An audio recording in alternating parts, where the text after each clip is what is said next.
दोस्तों 11th में admission first second third merit list का तो हो गया, स्पॉट का बाकी है। मैक्सिमम बच्चों का एडमिशन 11th में हो चुका है। 11th एडमिशन के बाद अब क्या होगा? क्लासेस को लेकर के बहुत सारे सवाल हमारे पास आ रहे हैं कि हमारे अपने स्कूल में जहां पे हमारा एडमिशन हुआ 11th का क्लास होगा कि नहीं होगा, और होगा तो कब से होगा। इसके बाद रजिस्ट्रेशन भी तुरंत आपका होने वाला है, तो ये रजिस्ट्रेशन कब से होगा, 11th के रजिस्ट्रेशन का डेट कब आएगा, इसमें क्या क्या डॉक्यूमेंट लगते हैं, इसके लिए हमें कौन से कागजात पहले से तैयार करके रखने हैं, पैसा कितना लगता है, ये सारी बातें आपको मैं बताने वाला हूं। एक बात और बहुत खास है जिसका ध्यान ना रखने पर किसी भी बच्चे का 1 साल नहीं बल्कि 2 साल बर्बाद हो सकता है, उस बात का भी आपको ध्यान रखना है। सबसे पहली बात तो मैं आपको बता दूं कि 11th में एडमिशन हो गया अगर आपका, तो यूं समझिए कि क्लासेज आपके शुरू भी हो गए। अब है कि क्लास भाई आपके अपने स्कूल में कब से शुरू हुआ या होने वाला है, इसकी कंफर्म जानकारी तो आपको अपने स्कूल से ही मिलेगी।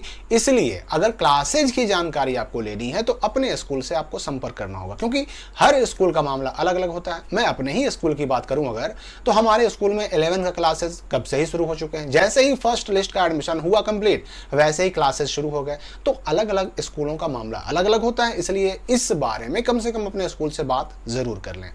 अब रही बात कि ये 11th वालों का, जो इस साल 11th में एडमिशन ले रहे हैं बच्चे या लेने वाले हैं, स्पॉट में जो लेने वाले हैं उनकी भी मैं बात कर रहा हूं। तो जैसे ही स्पॉट एडमिशन का डेट आएगा और वो डेट खत्म होगा, मैंने आपको पहले भी कहा है कि 15 अगस्त के आसपास स्पॉट एडमिशन का डेट आने वाला है, और जैसे ही स्पॉट एडमिशन का डेट खत्म होगा, अगस्त लास्ट होते होते या सितंबर के शुरुआत में 11th क्लास का रजिस्ट्रेशन शुरू हो जाएगा। यहां पर याद रखिएगा कि 11th के रजिस्ट्रेशन का जो फॉर्म आता है अब आता है प्रिंटेड, उसमें बहुत सारे डिटेल पहले से छपे होते हैं, यहां तक कि आपका फोटो भी छपा होता है। अब आप सोचिएगा कि ये फोटो हमारा फोटो जो है बिहार बोर्ड के पास कहां से आ गया, हमारे स्कूल वालों के पास कहां से आ गया। तो जो आपने 11th में एडमिशन के लिए OFSS के पोर्टल पर ऑनलाइन अप्लाई किया ना, उस वक्त आपने फोटो भी अपलोड किया था, वही वाला फोटो और वही OFSS के दौरान ऑनलाइन करने में जो डेटा, जो विवरण, जो डिटेल्स आपने फिल किए, भरे, वही सारी चीजें रजिस्ट्रेशन फॉर्म पर छप करके आती हैं। तो इसलिए ये काफी आसान हो जाता है। आसान इसलिए क्योंकि आपका नाम, पिता का नाम, माता का नाम, डेट ऑफ बर्थ, ये सब कुछ ऑलरेडी आपके रजिस्ट्रेशन फॉर्म पे छपा हुआ रहेगा। हाँ, कुछ चीजें उसमें भरनी रहती है, और सबसे मेन होता है सब्जेक्ट भरना। अब यहां पर एक बात मैं आपको और खास करके यहां पर इंडिकेट कर दूं कि एडमिशन जब आपने 11th में लिया, उस वक्त आपने एडमिशन फॉर्म हो सकता है भरा होगा, किसी किसी बच्चे का एडमिशन फॉर्म नहीं भी भराया हो सकता है। तो चाहे आपका एडमिशन फॉर्म भरा गया हो एडमिशन के टाइम 11th में या ना भरा गया हो, ये याद रखिए कि सब्जेक्ट अभी आपका 100% कंफर्म नहीं है। आपने अगर एडमिशन फॉर्म भरा, कोई सब्जेक्ट उस वक्त टिक लगाया, सेलेक्ट किया, चुन लिया, तो ये मत सोचिए कि हमारा सब्जेक्ट सिलेक्शन कंप्लीट हो गया।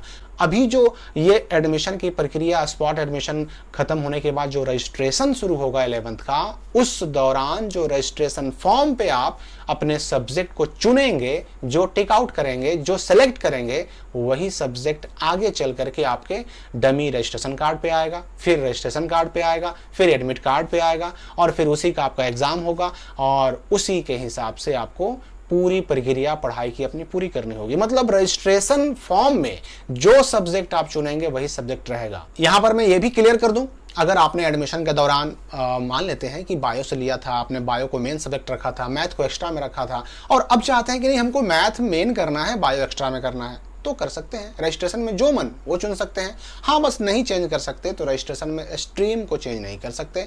आर्ट्स में है तो आर्ट्स में ही रहिएगा, साइंस में तो साइंस में ही रहेगा, और कॉमर्स में तो कॉमर्स में ही रहिएगा। हाँ, सब्जेक्ट का जो चुनाव है वो बदल सकते हैं आप रजिस्ट्रेशन फॉर्म में जो चुनिएगा वही आगे रहेगा। तो इसलिए एडमिशन में आपने क्या चुना, क्या नहीं चुना, उससे बिल्कुल टेंशन नहीं लेना है। जो आपको सब्जेक्ट लेना है रजिस्ट्रेशन फॉर्म में वही चुनिए, वही सेलेक्ट कीजिए, वही आपका आगे रहेगा।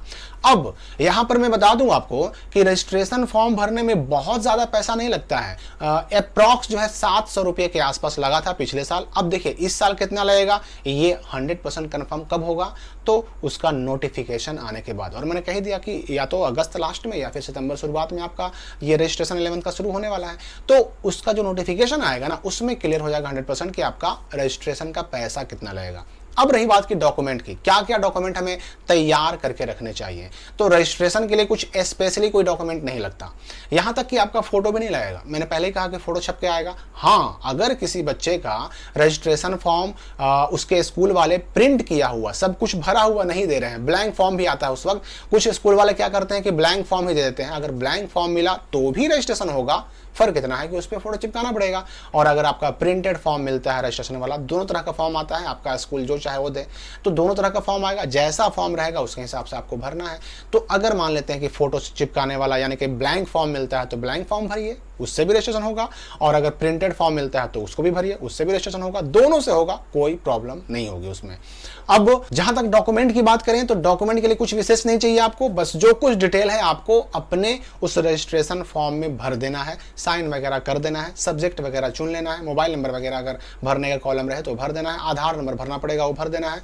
यानी कि अलग से कुछ लगाने की जरूरत नहीं होती है। लेकिन हाँ, कुछ स्कूल ऐसे हैं जो एडमिशन का जो रिसिप्ट होता है, फी रिसिप्ट या जिसको रसीद कहते हैं, हो सकता है उसका फोटोकॉपी लगाने के लिए बोल दें, हो सकता है कोई स्कूल वाले आपसे आधार और पासबुक का फोटोकॉपी लगाने के लिए कह दें। ऐसे रजिस्ट्रेशन फॉर्म में कोई भी डॉक्यूमेंट लगाने की आवश्यकता नहीं होती है। अब यहां पर वो सबसे खास बात जो मैंने आपको शुरू में कहा था कि जिस पर ध्यान नहीं देने से बहुत सारे बच्चों का 1 साल नहीं बल्कि 2 साल का नुकसान हो जाता है। देखिए, होता क्या है कि बहुत सारे बच्चे 11th में एडमिशन तो करा लेते हैं लेकिन रजिस्ट्रेशन नहीं कराते। अगर आपको 1 साल रुकना भी है ना, जैसे कि जाहिर सी बात है कि आपका सेशन है 2024-26, आपका इंटर का एग्जाम होगा 2026 में। अगर कोई बच्चा चाहता है कि हमको 2026 में इंटर का एग्जाम नहीं देना है, 12 का एग्जाम फाइनल नहीं देना है, तो आपको अगर गैप लेना भी है तो आप सिर्फ एडमिशन करा के मत छोड़िए, आप रजिस्ट्रेशन करा करके छोड़िए। क्योंकि जैसे ही एडमिशन खत्म होगा तुरंत रजिस्ट्रेशन होगा। तो अगर आपको गैप लेना भी है तो एडमिशन के बाद रजिस्ट्रेशन करा के गैप लीजिए। अगर आप सिर्फ एडमिशन करा के गैप लेते हैं, रजिस्ट्रेशन नहीं कराते हैं और फिर सोचिएगा अगले साल की पुराने वाले एडमिशन से हमारा रजिस्ट्रेशन हो जाए, तो ये पॉसिबल नहीं है। फिर से आपको अगले साल एडमिशन कराना पड़ेगा और तब जाकर के आप फिर रजिस्ट्रेशन करा पाइएगा। मतलब यह हुआ कि आप जिस साल एडमिशन कराते हैं, आपका इंटर में उसी साल 11th में उसी साल केवल रजिस्ट्रेशन हो पाता है, अगले साल नहीं हो पाता। केवल रेगुलर बच्चों का ही होता है। जबकि ये मामला 9th वालों के साथ नहीं है, ये मामला जो है 9 से 10 में जाने वालों के साथ नहीं होता, लेकिन 11th वालों के साथ होता है। इसलिए गैप लेना हो तो सिर्फ एडमिशन करा के मत छोड़िए, एडमिशन करा के रजिस्ट्रेशन भी करा लीजिए।